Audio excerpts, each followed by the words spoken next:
It's Monday, the 9th of January. This is Politics Live.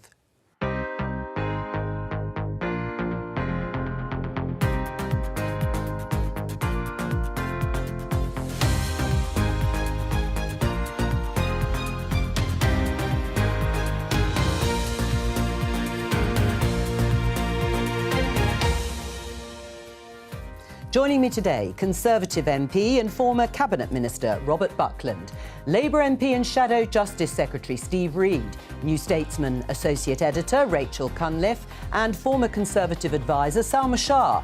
On the programme today, possibly a Labour government would outlaw the sale, the buying, the smoking of cigarettes eventually. Well, the New Zealand government are doing it. We want to see how that works, but I'm genuinely curious. Labour are talking about it. Should cigarettes be banned? It's just a personal choice. It's about healthcare, I think, is somewhat that is private. Does it matter if the Prime Minister uses private healthcare? If there's no extra money, then there can't be any movement. So we'll see what we get from this meeting. Will public sector workers be offered more money to avert further strikes? And we'll hear from the owner of a small business waiting to hear what further help she'll get with her energy bills from government.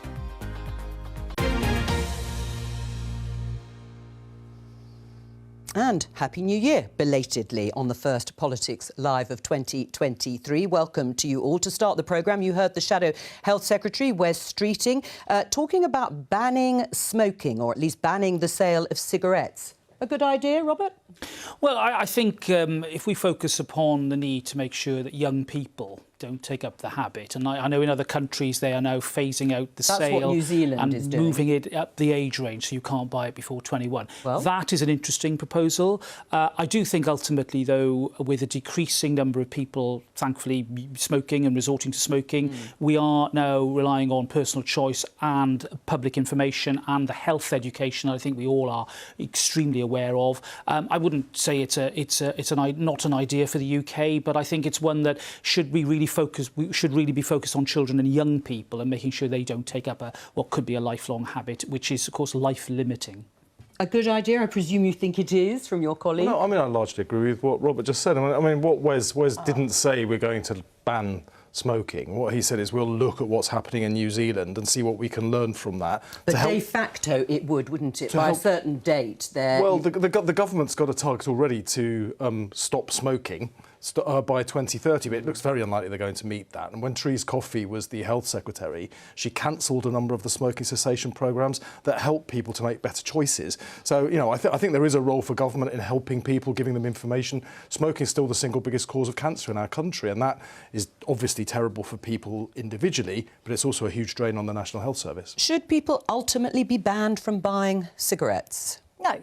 I think that there is a difference between encouraging people to make healthier choices and giving them the tools and the programmes and funding those programmes to make that possible. But if you're going to have the government ban you from doing something, there has to be very clear evidence and a very clear sort of public health and also economic case for that. And in this particular case, the argument is a little bit muddied. I think the extra work on the NHS and social care is about 3.6 billion a year. Tobacco duties bring in 10 billion a year. So that's not an argument, obviously, to encourage people to take up smoking, but it's sort of an argument against government intervention in people's lives and people's personal choices.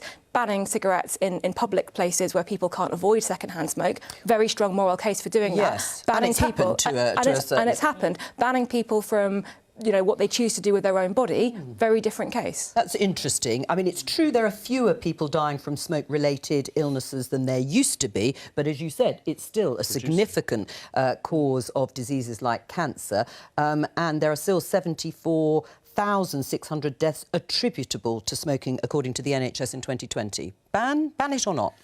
No, I'm largely where Rachel is, actually, that governments shouldn't be allowed to ban anything, especially without evidence. But the logic of this is obvious. You know, we're all sat here talking about it. The Health Secretary's had a good outing, you know, the politics of this. The Shadow Health Secretary. Yeah, so forgive me, Shadow Health Secretary, getting ahead of myself. But the reality is that even though conceptually this is a really interesting and something that you can't really argue with policy that's being put forward, there are consequences to it. So the hole that HMRC is going to have to fill as a consequence of smoking cessation is naturally going to be a headache for the Treasury. So in order for this actually to happen, a lot of things need to happen in between. And I think this is a very good policy announcement, gets people talking, gets people thinking. But is it actually something that's going to be delivered? Steve, do you agree with that? Well, I do agree with that. Yeah. I mean, you know, So it is a talking bad point. start to the new year in that we're very consensual around the table here. but you know, I think we do need to keep looking at what more we can do, because the target to get people to stop smoking is a good one for people's health, but it has to be done by helping people take choices, not by forcing people to. Well, let's see if that consensus continues with this headline in the Daily Mirror. As NHS patients suffer, one rule for the Rishi. This is Rishi Sunak refusing to say whether or not he actually is registered with a private GP or pays for private healthcare. Should he come clean, Robert? I think this is a big red herring. I mean, you can put against that point the fact that Rishi's parents both worked in the medical profession and worked with the NHS and were part of it. And therefore, you know, you can say that he's lived with this experience and therefore knows a lot more perhaps than other people who haven't had that family experience. I don't think that's material. I think what is material is whether the government is committed to more investment in the NHS, which it clearly is, and whether it's committed to making sure that we deal with the current pressures that are particularly exacerbated by winter pressures and indeed the COVID backlog. That's how you judge a government, not on individual choices. Right, but on that, you say he can point to his parents, as you say, family working in the NHS, so why not just come clean? Well, look, it's a matter for him. I'm not here to, you know, tell colleagues what to do and what to say. They've got to use their best judgment. I mean, Margaret Thatcher had private health insurance. She spoke about it. I really don't think it's material. If it was having an effect on policy, then fine, but it's not. Does it matter? I don't think it does. Frankly, I'm not very bothered about the decisions Rishi takes about his private life. I'm much more concerned about the fact he doesn't seem to know what's going on in the National Health Service that, you know, the vast majority of the population are using. You know, he keeps telling us there's not a crisis in the NHS. Well, I wonder what an NHS crisis looks like to this Prime Minister when you've got over 7 million people in waiting lists. People are dying at home because ambulances are taking hours to come. I've got constituents, elderly and very ill constituents, waiting in A&E for over 12 hours and still not being seen. He spent all day Saturday talking about the NHS crisis. He's telling us there's not a crisis. I wonder what he thinks a crisis looks like. Now, we're putting some proposals on the table. We would scrap non-dom status so that we could fund the biggest increase in doctors and nurses our NHS has ever seen. That would help to cut the waiting list. But that's quite a long term, isn't it? If you're saying the crisis is now, what would you do right now? I mean, this headline in the Times says Sir Keir Starmer backs use of private sector healthcare. Right. You want more private provision. There's spare capacity in the private health sector. So why don't we use that for the time being? I mean, the key has got to be to get people treated faster. If people are dying at home, people aren't getting into a hospital bed from A&E, we need to expand to where there is capacity and use it. And that is a plan Labour's put on the table. I mean, should he just say it is a crisis? Rishi Sunak could sort of say the word and admit that it is a crisis. Judging by his actions, I mean, he spent all day Saturday in Number 10 talking with other ministers and indeed with key stakeholders in the health service to talk about the very great pressures that the health service is facing. I don't think he's not enough, but hold on, Steve. I don't think it's fair to say he's like an ostrich. He is very much aware of the problems that the NHS is facing. I'm expecting that there'll be an announcement today from the Health Secretary about more help and more investment to deal with that problem of getting people out of hospital and back into the community, which, you know, in my hospital, 1 in 5 beds are occupied in that way. We've got to do something about it. I mean, I would be expansive, and I certainly, you know, with the private sector, we've used it before. You know, the booking choices that patients have in the NHS allow the private sector to be used. I'd even think about using other countries. I mean, other countries use our resources very often, particularly with mental health specialisms. Why not be expansive? Why not think expansively about dealing with this problem? Well, before we continue on that discussion, particularly about the private sector, the issue of Rishi Sunak and whether he himself uses private healthcare. I don't know whether our two politicians have ever paid for an operation, they might like to say, or not. Is it important? No. Does it matter? Was that a no? No. Same. Yeah. I think it matters that he didn't have a line or an answer ready in that interview, and that he seems very cagey about it and actually seems quite irritated to be asked. If you are at a time when the NHS very clearly is in crisis, and the accusation, whether fair or not, is that the Prime Minister isn't aware or hasn't got a grip on the crisis, it's a fair question to ask. Now, he could say, yes, I do have private health insurance, or I do use the private sector because I have the resources, I have the wealth to be able to do that, and therefore take the pressure off the NHS, and actually that is a moral choice, that is a moral decision. You can make that argument. He didn't want to make that argument. He doesn't want to answer the question. And actually, when you are Prime Minister, when you are a public figure, you have to be prepared that people are going to ask, hang on, you're in charge of our public health system, you're in charge of our public education system, you don't use either. Does that mean you don't have a perspective on how bad it actually is? I mean, you agree with that, but Salma, what's your view?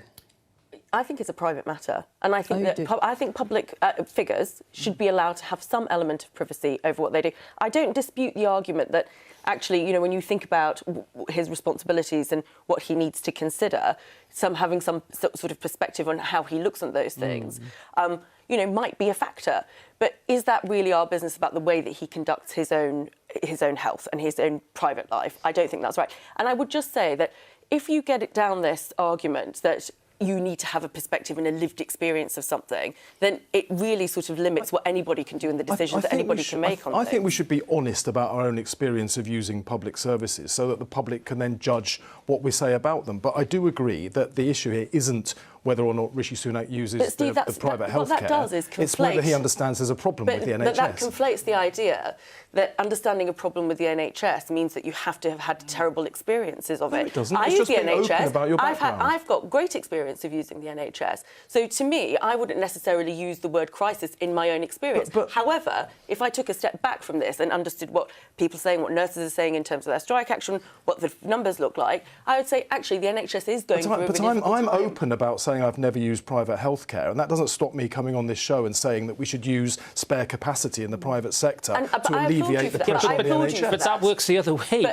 Just because the Prime Minister might or might not have used the private sector doesn't mean that his policy, therefore, is going to be influenced by that experience. And therefore, it begs the question, why are we talking about this? Let's actually talk about the issues which I think the reason we're talking about the issues themselves is because he gives the impression of not fully grasping how serious the crisis is. And you talked about him spending all day on Saturday having those crisis talks. Well, the NHS has been in crisis basically since the summer. We've had repeated warnings about how bad it's getting, how bad ambulance waits are, how bad the waits at A&E are, stories about hospitals running out of oxygen, stories about patients being treated in corridors, stories about 300 to 500 people dying per week because of the delays in emergency medicine. For him to only have realised this weekend, this might be a crisis, that does speak to a lack of understanding and a lack of foresight and planning, and therefore it is acceptable to say, does this man fully grasp the state that the NHS is in? Robert? No, I'm sorry. I don't think that is a fair characterisation at all. I don't think the government has ever been in denial about the position with the NHS. I think, you know, that it's judge it by its actions. It's consistently increased investment. It's bringing forward a workforce strategy. Well, all these things are vitally because people can't get into hospitals and people are dying at home. That is the Steve, results of 13 years of Tory rule. Well, look, I'm sorry. I don't agree with that. But I am not denying at the same time that there aren't problems. Of course there are. I see it from my own casework, and I'm dealing with it on a regular basis. I was speaking to my hospital chief executive the day after New Year's Day because of the pressures on my local hospital. But if I'm experiencing, and the Prime Minister is not living in a fantasy world, he is understanding it as well. I mean, shouldn't people with the means to pay for private health care do so to take off some of the pressure on the NHS? I think there's an argument for that. Unfortunately, it's wrong to think of private healthcare in this country as sort of extra capacity that doesn't get used unless people pay for it. A lot of the doctors work across both. Indeed. And the doctors who will treat you and put you at the front of the queue if you go private are the same ones who will treat you if you have to wait for 2 years for the same procedure.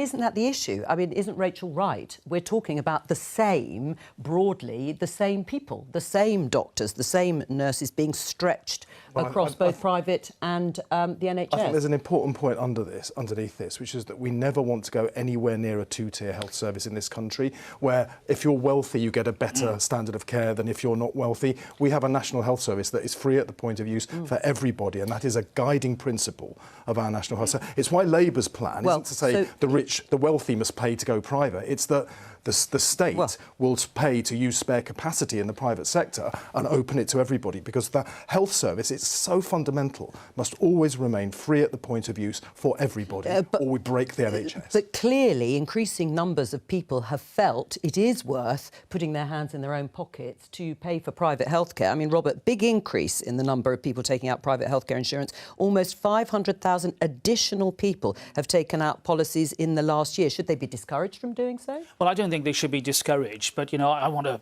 again, an outbreak of consensus, reiterate the point that a health service free at the point of demand is the cornerstone of the NHS. However, I think there are two things here. There's the short-term challenges and then the longer-term thinking about how we fund and the way we spend our money and what the workforce is going to look like, because there's no doubt we've got big shortages in our workforce. We're asking too few people to do too much. I think that what we need to be doing now is coming together and thinking long-term across party. I hesitate to use the words Royal Commission, but I do think that we do need a Royal Commission for years. Well, it doesn't have to. I know the adage is but they are, aren't they? They take minutes and last years, but I think a very carefully defined set of criteria could come up with something that we can all agree on to save the long-term future of our NHS. I mean, the thing is, Sir Keir Starmer, when he stood for the leadership a few years ago, did say something quite different in that platform. He said, as you have repeated, public services should be in public hands, but there should be an end to outsourcing in our NHS. That's different to what he's saying now.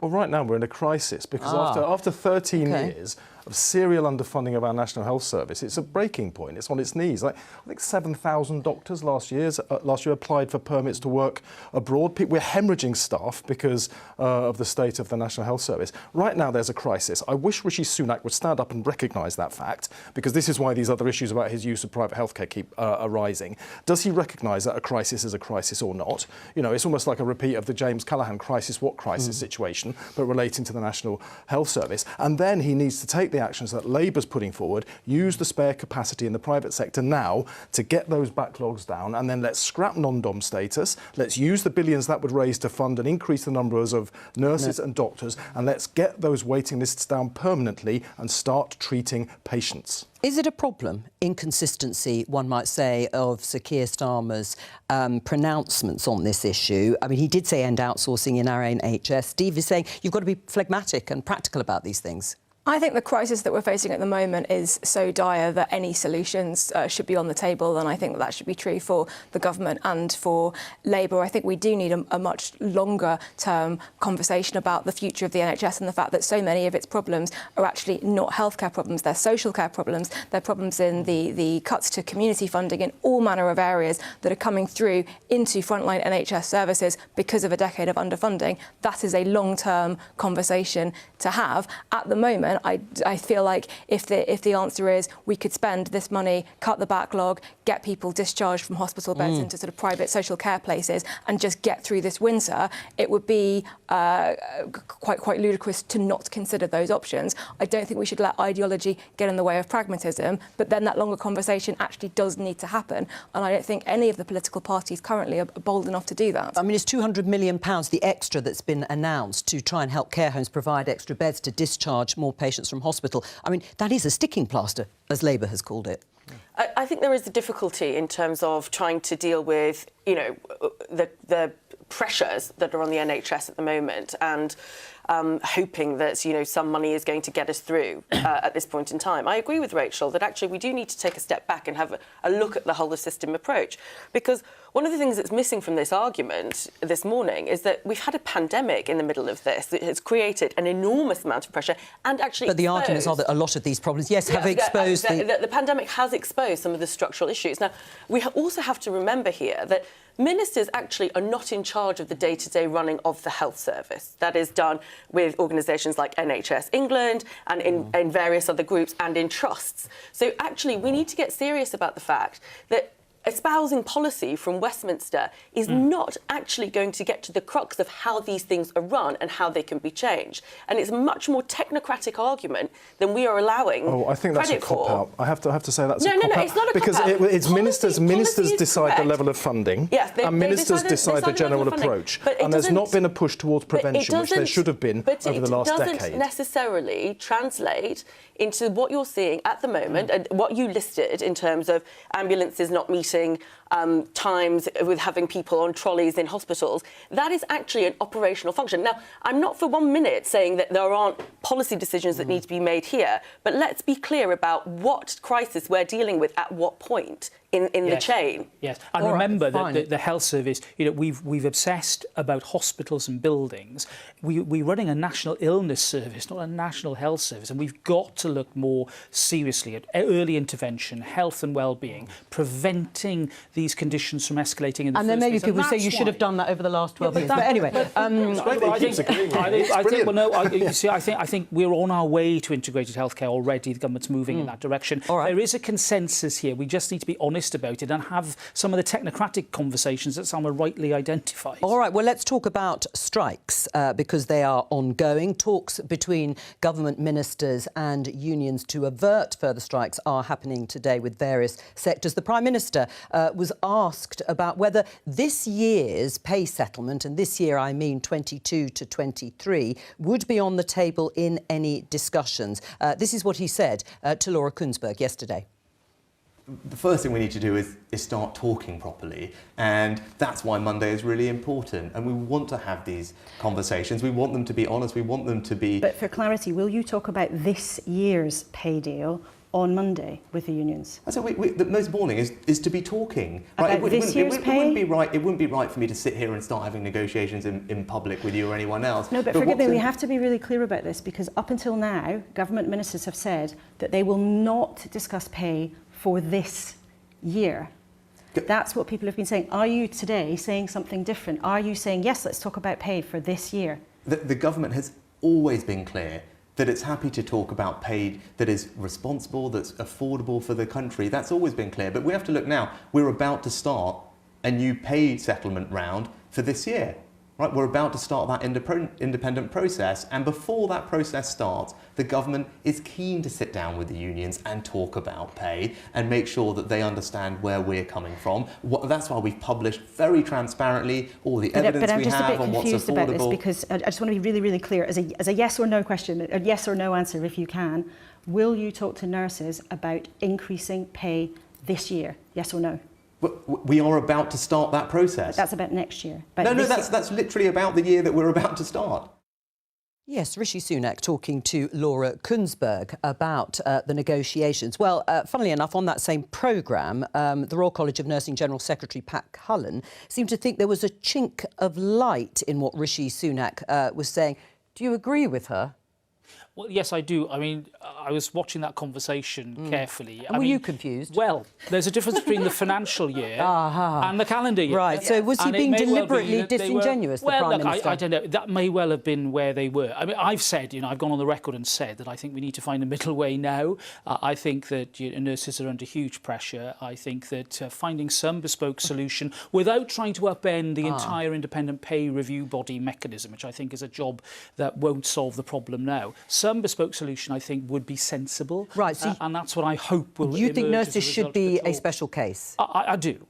And you think there should be a special case in terms of reopening? Did you get from that clip of Rishi Sunak that he would look at reopening this year's pay settlement? Well, as I've said, I think trying to upend the So recommendations of the independent pay review body is probably a task that will not be a task of moment. But there might be a particular solution that could help nurses now in this financial year ahead of any recommendation. I'll come back to what made you in the think next. that might look like. Do you think there's a chink of light? Do you think that Rishi Sunak was hinting in any way that that negotiations could be reopened for the settlement this financial year, so from April 22 to April 23? Well, first off, it struck me as quite a laughable attempt to try and cover up another screeching U-turn, because we've had months, and I've been coming on your show and others, where Conservative ministers and the Prime Minister have said it would be wrong to sit down and have direct negotiations with the trade unions in the National Health Service, in the railways, to try and resolve this Conservative winter of discontent. And yet here we are yesterday, the Prime Minister, absolutely different position, never said any of those things in the past, and today apparently they're going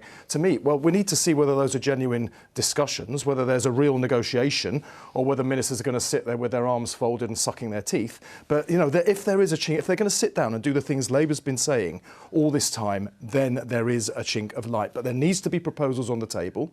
We've said it's partly about pay, but it's also about terms and conditions and pressures. The non-dom issue is very critical here, because there's billions of pounds that could be taken and used to increase the numbers of nurses and doctors and reduce the pressure. And Labour's been advocating that for about a year now. All right, well, you say there could be a chink of light, not according to this Unite negotiator that's just come out of meeting with ministers.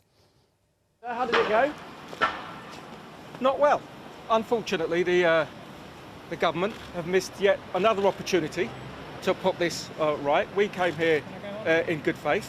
What they want to talk about is productivity. Productivity, when our members are working 18-hour shifts, quite how you become more productive with that, I do not know. But today, unfortunately, despite us showing up in good faith, the government have missed yet another opportunity. Disappointed, Robert? Well, and Unite, I think, is representing paramedics. So a different dispute from the nurses themselves. It's concerning to hear that. I do think that both sides need to give a lot here. I hope that particular reaction isn't then reflective of a wider problem here, because I do think that communication and talking is what needs to happen. What's wrong with reform, which is clearly what was being put on the table by the government ministers there? Well, there does need to be reform, absolutely. We need to be moving towards prevention. That's what. But isn't it interesting that he came out there and he didn't talk about pay, he talked about 18-hour shifts. And this isn't just about money, it's about the pressure that our NHS workers are under. You know, I lost my dad in hospital last summer, and I spoke to some of the nurses that were looking after him and was astonished to find out they were working double shifts. I mean, I couldn't have had, I couldn't have been more in awe of the care and love that they were giving. But to make people work double shifts isn't fair. And well, they've had enough, Robert, haven't they? I mean, people have just had enough of these sorts of conditions in the health service. I know people under huge pressure, and there aren't enough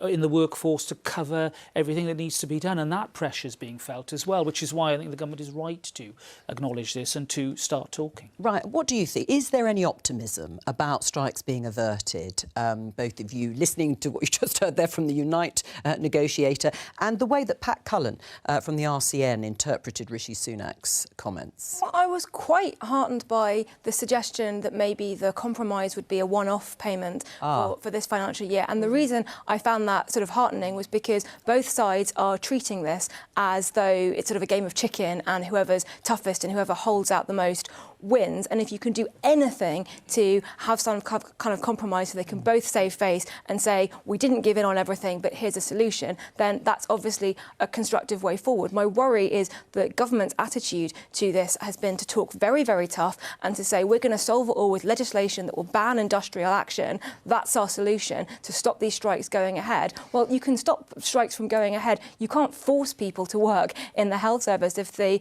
pay isn't competitive and if the working conditions are so dire that they feel so burned out they can't continue to do that. So actually the government's position on it is going to make the staffing crisis worse. Well, we're just hearing out of the lobby, which is where the Prime Minister's spokesperson talks to journalists at Westminster, and they haven't ruled out this one-off payment. We can show you the headline in The Guardian that Rachel's been talking about. Prime Minister looks at one-off cash offer to end nurses' strike. Do you think that would work? Oh, I hope so. I mean, that is a really good negotiating point. I think that is going to support the nurses who need that immediate And that would be assistance. for this year, and then look at the pay settlement for next. And then he can look at the next financial year. And I think it's really important, actually, to distinguish. It's something you just said, Rachel, on the strike legislation, to distinguish between something that is about economic productivity and also what you need for public servants who are under intense pressure in the health service. And I think this is an important way of making that distinction. Would you support that, a one-off one-off payment to get a settlement for this year? It's absolutely worth looking at something on the table, but you have to bear in mind, over the last 13 years, nurses have had a real terms pay cut of 20%. We all stood on our doorsteps and applauded them in the pandemic, including government ministers. And now this year, when the pressures on them are so intense, they're being offered another 5% real terms pay cut. And no wonder, tragically, National Health Service staff are leaving it in droves. 7,000 doctors this year applied for a permit to work overseas. A quarter of them go to Australia. Now, what are we doing to our NHS under this government? Would you support a one-off payment? Yes, I would. I think then it avoids having to upend the whole structure, which will take ages, and it deals with the problem now. And on minimum service levels, let's not forget the Royal College of Nurses undertook to provide those minimum service levels when they went on strike. I think that issue is totally divorced from particularly the nurses' case. I don't think it's divorced when that's what the government's line is. We want to end the strikes, so we will pass legislation to end these strikes. That has been the government message. But the legislation wouldn't be about that. It would be about minimum service levels, which was a manifesto commitment in the transport sector. I think the government, if it should focus very much upon what it said in the manifesto, deliver something reasonable that I think the public would support. This isn't about and in fact, it wouldn't have retrospective effects. It wouldn't affect the current disputes, but it would allow, I think, the balance to be struck well in the future in favour of minimum inconvenience and sometimes life-threatening inconvenience to the public. Well, the nurses, to be fair to them, already did that, and I think it's very provocative in the middle of a situation like this for the government to come out with a proposal that if you follow it through to its logical conclusion, means the government would be sacking nurses Steve, at a time when we've got a crisis in our NHS. Dealt with that what is the benefit of doing well, that? I think the two issues are divorced. I think the minimum service levels argument relates to the transport sector, and I don't think this is about an attack on nurses at all. We've never had a strike in our NHS before this, ever in its entire history. Which is why I agree, and this is why I think we should be taking a middle way and finding a solution to help our hard-pressed nurses. Well, I think actually maybe they are now with that lobby briefing. Well, and just before we move on, you say there should be a bespoke settlement for nurses. Is that realistic when you've got all these other sectors also possibly out on strike? We could be looking at teacher strikes too, to give one sector a particular pay deal for next year. Let's say it was around 10% and not others. I think it's politically possibly a logical move, given the NHS crisis and given that is the thing that people are most worried about and also have the most sympathy for healthcare workers, as opposed to people in other areas. But you still run into the same problems, which is if you're not paying people who work in your public services enough, they will find jobs elsewhere. You will continue to have staffing shortages. You will struggle to recruit, and public services will continue to crumble and continue to get worse. And you can't sort of change that by sort of rhetoric and this attitude of we're just going to be really tough. You know, you're still going to have those fundamental structural problems. There's a bigger problem underneath all of this, which is the fact that the government's failed to grow the economy, so there's not enough money to fund the public services that we need. You know, the economy grew 50% more every single year under the last Labour government than this Tory government, and we've got the chairman of Tesco saying that there's only one player on the pitch when it comes to economic growth, and that's Labour, and he's not a natural Labour supporter. So the government losing grip of the economy underpins a lot of this, but we need to fund... Well, I'll let you... The Labour years ended with a 6% contraction in the economy. Well, I remember as well that we didn't have waiting lists in the NHS. Well, let's not do ancient history, as it seems. You know, the government, we've been presiding over economic growth, and growth has been providing the resources for our public services. We've got the lowest growth of the 38 members of the OECD. Why do we inject 34 billion into the health service since 2019? I mean, you can't ignore the reality that this government has presided over record amounts of investment in our national health service. All right, we're going to pause there because we're going to talk about energy prices. As you know, households and businesses have been struggling with rising bills and have received some help from the government. In a moment, we're going to be talking to business owner Jo Bevilacqua. She runs a hair and beauty salon in Peterborough. We'll come to you in just a moment. But I just want to show you this headline in The Guardian, because we're going to talk about this first, which is why are wholesale gas prices falling and, importantly, will it cut UK bills? Let's ask Dara Vyas, Deputy CEO of Energy UK, the trade association of the energy industry. Hello to you. Why are prices falling now?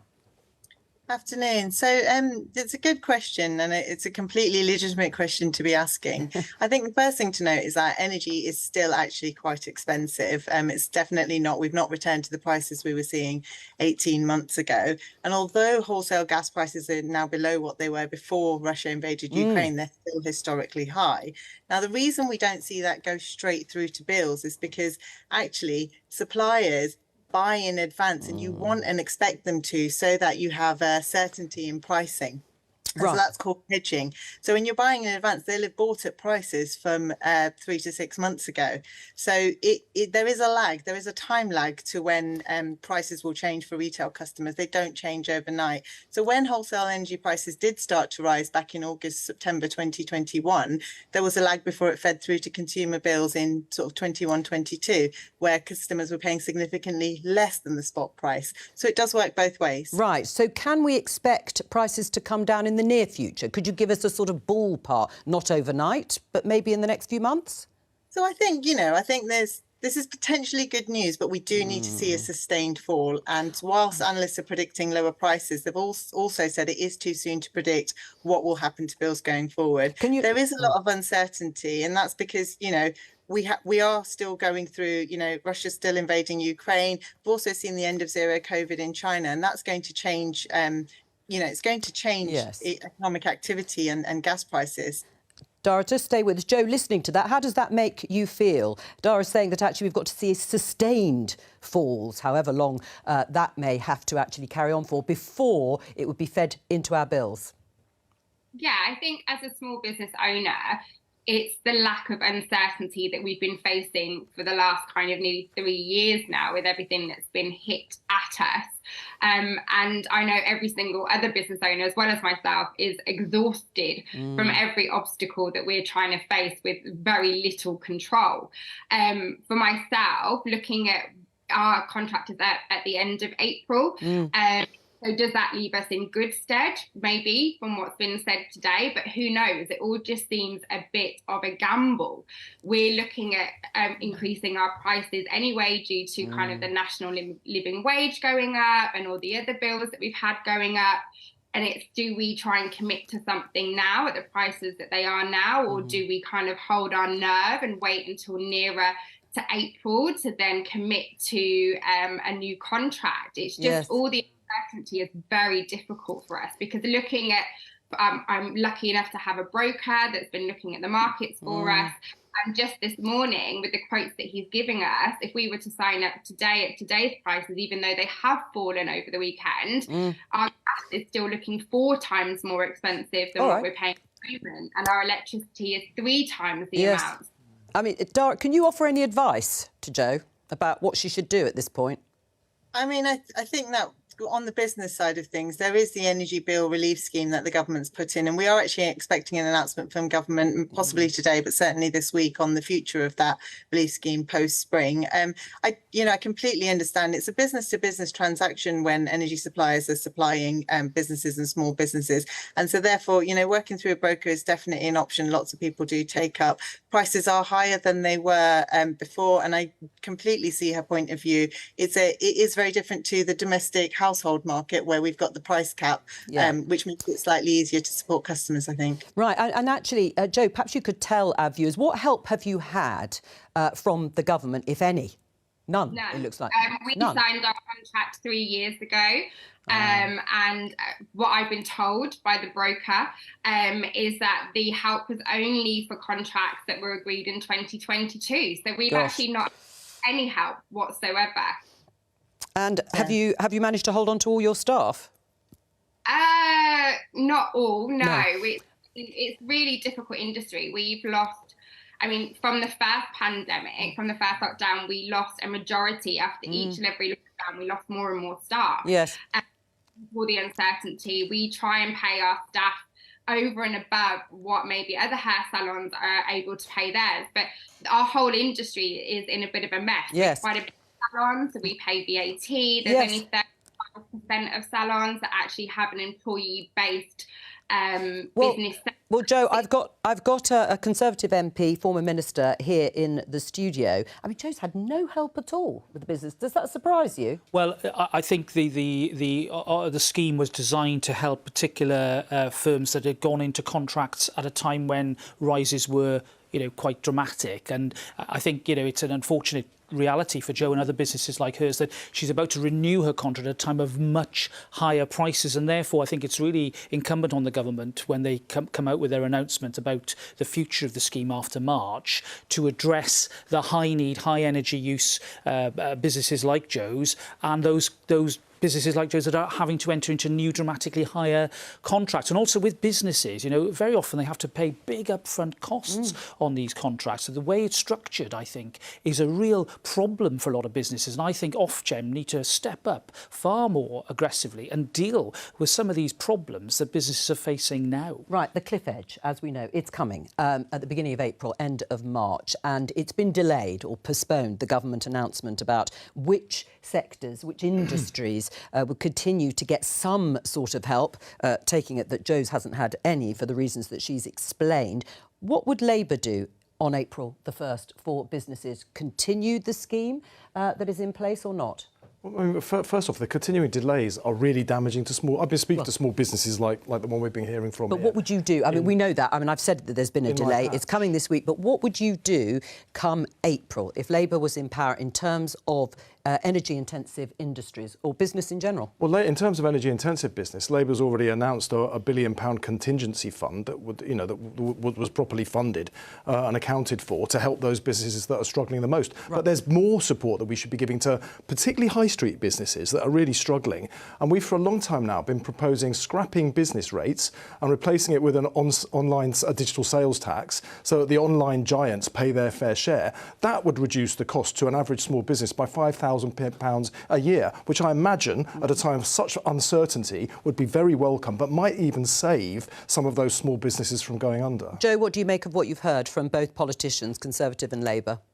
Yeah, I mean, I can't imagine all the things that they have to deal with on a day-to-day basis. Oh, don't worry too much about them. I just don't think it's enough. Every time I log on to social media, I'm in lots of different groups of hair salon owners, and every day there is somebody selling off their stock or trying to sell their business because it's just not feasible. And I think looking at the numbers, are we going to be another victim of increased energy costs and all the other things that are put on us? Because actually we have to pay our staff well, we have to pay our bills. Yes. And the only way to do that is to keep increasing our prices. And are we then going to price ourselves out of the market when people can just go to somebody else's house and have a haircut maybe done at half the price? All right, Joe, I'm just going to ask our other guest just to respond to Joe's situation, and it won't be isolated, of course, and what the government should do when they make this announcement about continued support for businesses. It's going to be vastly reduced. I think we can all agree on that. Should it be? I think, having spoken to business leaders in my sort of previous role, the key thing that I was told again and again and again is it's not actually always about the level of support, it's about the certainty, and it's about getting really clear guidelines and also making the process really easy to use. And it does seem that in this circumstance, the government sort of hasn't been prepared for that, and the continuing uncertainty, maybe a couple of weeks doesn't matter that much when you're a minister. When you're a small business owner, it is the difference between laying off staff and not doing so. Well, it seems a bit late in the day. Well, I think it's difficult for them because they're going to have to work out which is the greater priority. I mean, we've just spent the last segment talking about strikes, and any kind of one-off payment is going to cost. So they're going to have to balance that against what they might have still available in the kitty to go towards energy. Now, if you're focused on growth, which this government is supposed to be, there is an argument to suggest that actually they do need to do a little bit more for small businesses to be able to extend that support. And you're right, certainty is the absolute critical factor. And speed as well, because I was speaking to my businesses in my patch. At this point, even if you've got a broker, because some businesses, if energy costs rocket in the way that they would do if there wasn't support, become unviable. They can't get the good deals even if they're available. So we really need the government to bring this forward and let businesses know now what's going to happen so that they can plan. Joe, did you want to say something? Oh, at the end, yeah, go on. The government help is great, don't get me wrong, and it saved so many business over COVID with all the stuff that they did for us. But actually, why are we going to be taking more of the government money, which is obviously quite strained at the moment, and there are different priorities, to pay the energy companies to allow us to have a discount on them. Why are they not taxing? Why are these energy... Well, that's a good point. And very briefly, Robert Buckland's going to try and answer it for us. Why aren't they? I think Jo makes a really powerful point. I think let's not forget the government already imposes a windfall tax, and indeed the rate of corporation tax is higher for the oil and gas companies than average. But I think it's also important to reiterate the point I made about Ofgem. We really need to reform the way that contracts for businesses are being applied. It's really... All right, and on that, I'm going to say thank you to both Jo and Dara for that, and all of my guests here today. I'll be back tomorrow with more Politics Live at 12:15 here on BBC Two and the iPlayer. Bye-bye.